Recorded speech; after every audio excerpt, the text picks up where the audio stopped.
तिथे पण ती येऊन धक्काबुक्की करून शी वॉज पुशिंग मी. सोफा लागत होता मला, सोफा काढत होती ती.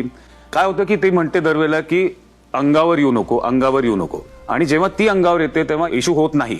म्हणजे वाय इज द डिफरन्स की मी माणूस आहे आणि ती बाई आहे म्हणून हा मुद्दाच वेगळा होतो इथे, मला हे कळत नाही.